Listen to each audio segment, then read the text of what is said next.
Hello student, good morning.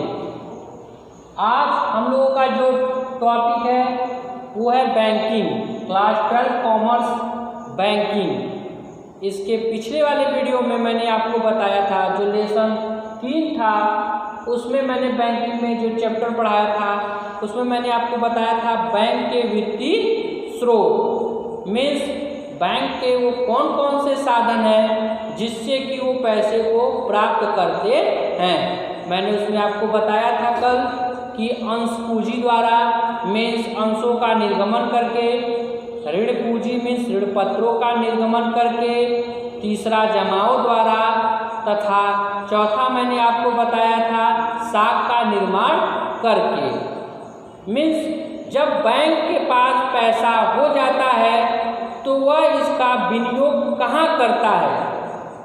अगर हम लोग अपने पे लें तो यदि हमारे पास पैसा होगा तो हम उसका कहीं न कहीं इन्वेस्टमेंट करेंगे ताकि हमको कुछ ना कुछ लाभ हो।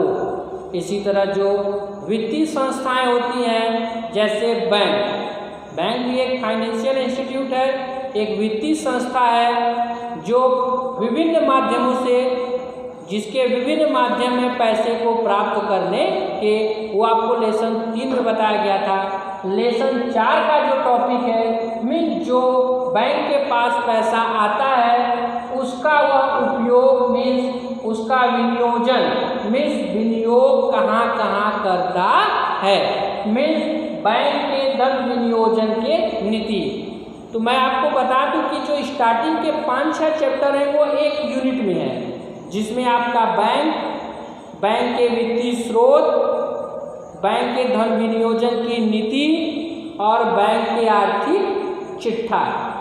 इस 4-5 टॉपिक में से आपका 2 इम्पोर्टेंट क्वेश्चन में 2 विस्तृत क्वेश्चन निकलेगा और हर एक चैप्टर में आपको केवल 1-1, 2-2 टॉपिक मिलेंगे। जैसे पिछले वाले चैप्टर में आपने देखा था वित्तीय स्रोत में आपको केवल एक ही हेडिंग मिले थे, बैंक के वित्तीय स्रोत में 4 थे, आपको चारों पढ़ लिए। इसी तरह ये सब चैप्टर छोटे छोटे हैं। चैप्टर का नाम है लेसन 4 बैंक के धन विनियोजन की नीति, या मीन्स बैंक अपना धन का विनियोग कहाँ कहाँ करता है। तो इसमें 2 टॉपिक इंपॉर्टेंट बनते हैं। पहला, बैंक के धन विनियोजन के क्या क्या सिद्धांत हैं। दूसरा, बैंक का धन विनियोजन। तो जो पहला टॉपिक आइए देखते हैं, तो पहला टॉपिक है बैंक के धन विनियोजन के सिद्धांत। इसका मतलब ये है कि यदि बैंक अपने धन मीन्स पैसे का कहीं विनियोग कर रहे हैं या करती है तो उसके क्या क्या सिद्धांत होते हैं, मीन्स किन किन नियमों को वो ध्यान में रखकर अपने पैसे का विनियोग करेगा। मीन्स कहने का मतलब है यदि आपके पास भी पैसे दे दिए जाए, आपको 2 लाख 4 लाख, और आपको बोल दिया जाए कि आप इसको ऐसे जगह लगाइए कि जहां आपको लाभ हो सके, तो आप भी कुछ न कुछ सिद्धांतों का पालन करेंगे। इसी तरह बैंक भी कुछ सिद्धांतों का पालन करती है, जिसमें पहला है सुरक्षा का सिद्धांत। मीन्स बैंक जब अपने धन का विनियोग करती है तो वो देखती है कि जहां वो अपने धन का विनियोजन कर रही है उसमें सुरक्षा है या नहीं, या कितना प्रतिशत सुरक्षा है। मीन्स सुरक्षा को देखते हुए बैंक अपने धन विनियोजन को करती है। जो दूसरा है राष्ट्रहित का सिद्धांत। मीन्स बैंक अपना वहीं पे विनियोग करती है जो राष्ट्र के हित में हो। बैंक ऐसे किसी भी जगह विनियोग नहीं करती है जो राष्ट्र के हित में न हो। राष्ट्र में हित के मतलब जैसे बैंक के पैसों से कोई बम ले ले या किसी गलत चीज को बढ़ावा देना, तो बैंक ऐसे जगह विनियोग नहीं करती है। मीन्स राष्ट्र हित का भी ध्यान देती है। तीसरा है जोखिम का सिद्धांत। मीन्स बैंक जोखिमों को ध्यान में रखकर अपने धन का विनियोजन करती है। चौथा है लाभदायकता का सिद्धांत। मीन्स बैंक जहाँ जहाँ पर भी अपने विनियोगों को करती है, अपने लाभों को ध्यान में रखकर उसका विनियोग करती है। स्टूडेंट, हम आपको पीडीएफ के थ्रू ये जो बोल रहे हैं आपको भेज देंगे, आप उसका पूरा नोट्स बना लीजिएगा इस चैप्टर का। इसमें 2-3 हेडिंग और हैं, जो जो इम्पोर्टेंट थे मैंने आपको ध्यान में रख कर बता दिया है। पहला जो इसका इम्पोर्टेंट टॉपिक है वो है बैंक के धन विनियोजन के सिद्धांत। यदि आप भी किसी पैसे का कहीं इन्वेस्ट करेंगे तो सबसे पहले आप देखेंगे कि सुरक्षा हो, जहाँ पर इन्वेस्ट हो रहा है वहाँ पे सुरक्षा हो, और जहाँ पर आप इन्वेस्ट अपना कर रहे हैं वो राष्ट्र के हित में हो, और जोखिमों को ध्यान में रखकर ही आप इन्वेस्टमेंट करेंगे।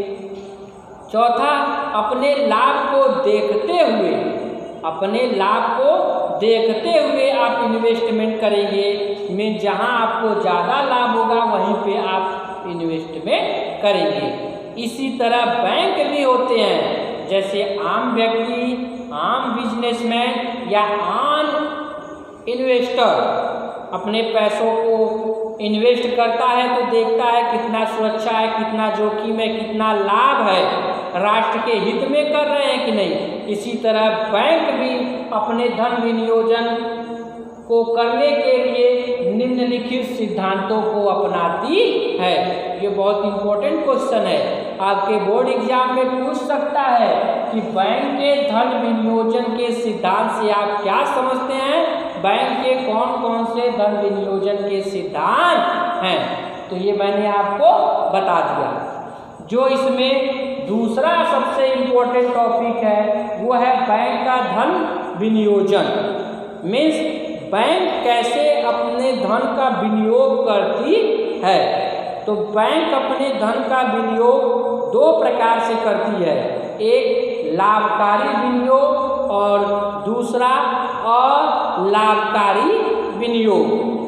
कभी कभी लघुत्तरी में भी पूछ सकता है कि बैंक के अलाभकारी विनियोग से आप क्या समझते हैं, बैंक के अलाभकारी विनियोग कौन कौन से हैं, या बैंक के लाभकारी विनियोग से आप क्या समझते हैं, बैंक के लाभकारी विनियोग कौन कौन से हैं।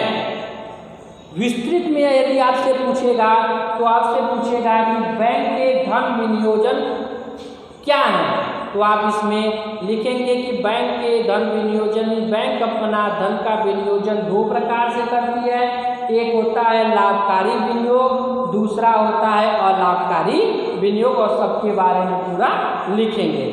तो लाभकारी विनियोग का मतलब समझ लीजिए, बैंक के लाभकारी विनियोग में बैंक का ऐसा विनियोग जो लाभ के उद्देश्य से किया जाता है उसे लाभकारी विनियोग कहते हैं। जैसे इसमें आप हेडिंग दे देंगे ऋण देना।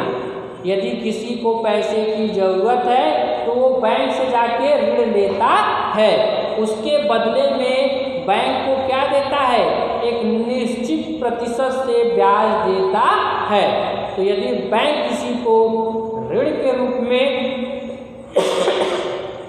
कुछ देता है, यदि बैंक किसी को ऋण के रूप में कुछ देता है तो वो उसका लाभकारी विनियोग कहलाएगा। अधिविकर्ष की सुविधा, बैंक अपने ग्राहकों को अधिविकर्ष की भी सुविधा देता है, जिसके बदले में उससे कुछ निश्चित चार्ज के रूप में पैसे लेते हैं। मीन्स यह भी बैंक का एक लाभकारी विनियोग ही माना जाता है। जो इसमें दूसरा है बैंक के अलाभकारी विनियोग। अलाभकारी विनियोग वह विनियोग होता है जो लाभ के लिए न किया गया हो बल्कि अपनी सुविधा के लिए किया गया हो। जैसे फर्नीचर, स्टेशनरी, भवन। मीन्स बैंक को बनाने के लिए बिल्डिंग की आवश्यकता होगी, फर्नीचर की आवश्यकता होगी, स्टेशनरी की भी आवश्यकता पड़ती है। मीन्स ये सब जो विनियोग होते हैं वो बैंक के अलाभकारी विनियोग में आते हैं। बैंक के जो दूसरा मैंने टॉपिक आपको बताया अलाभकारी विनियोग, ऐसा विनियोग जो बल्कि अपने सुविधा की दृष्टि से बैंक द्वारा किया जाता है उसे अलाभकारी विनियोग कहते हैं। फॉर एग्जाम्पल के लिए जैसे बैंक कहीं पे भी स्थापित किए जाएंगे तो बिल्डिंग की आवश्यकता पड़ेगी, उसमें फर्नीचर की आवश्यकता पड़ती है, स्टेशनरियों की आवश्यकता पड़ती है। मीन्स ऐसा विनियोग बैंक अपने सुविधा को देखते हुए करता है जिससे उसको पार्टिकुलर कोई भी बेनिफिट नहीं होता है। तो ये सभी चीजें बैंक के अलाभकारी विनियोग में आते हैं। फॉर एग्जाम्पल के लिए समझ लीजिए, यदि हम ही लोगों के पास कुछ पैसे हैं तो वो मैं पैसा या आप ही लोग वो पैसा कुछ ऐसे जगह लगाएंगे जहां से आपको प्रॉफिट होती है और कुछ ऐसे जगह लगाएंगे जिससे आपको सुविधा हो। में जहाँ पे सुविधा की बात आ जाती है वो अलाभकारी हो जाते हैं और जहाँ पे प्रॉफिट की बात आती है वो लाभकारी विनियोग होते हैं। तो कभी कभी आपके एग्जाम में तोड़ के भी क्वेश्चन पूछते हैं कि बैंक के लाभकारी विनियोग से आप क्या समझते हैं, या बैंक के अलाभकारी विनियोग से आप क्या समझते हैं, या विस्तृत में पूछेगा तो बैंक के धन विनियोजन से आप क्या समझते हैं। तो इस कंडीशन में आप दोनों लिखेंगे, लाभकारी और अलाभकारी। और यदि टॉपिक पूछता है बैंक के धन विनियोजन के सिद्धांत तो आप इस टॉपिक को लिखेंगे। मीन्स इस चैप्टर में आपका दो इम्पोर्टेंट टॉपिक क्वेश्चन उठता है। एक उठता है बैंक के धन विनियोजन के सिद्धांत और जो दूसरा है बैंक का धन विनियोजन। ये दोनों टॉपिक आपके एग्जाम के लिए बहुत ही इम्पोर्टेंट है। मैं इन सभी टॉपिकों का एक PDF बना के नोट्स आपके ग्रुप में सेंड कर दूंगा जिससे आप लेसन 4 का आसानी से नोट्स बना सकते हैं। यदि किसी भी स्टूडेंट को किसी भी प्रकार की कोई समस्या होती है इस चैप्टर में तो बाय कॉल करके वो हमसे पूछ सकता है। आज के लिए लेसन 4 इतना है और नेक्स्ट वीडियो में हम नए चैप्टर के साथ चर्चा करेंगे। आज के लिए इतना ही, धन्यवाद।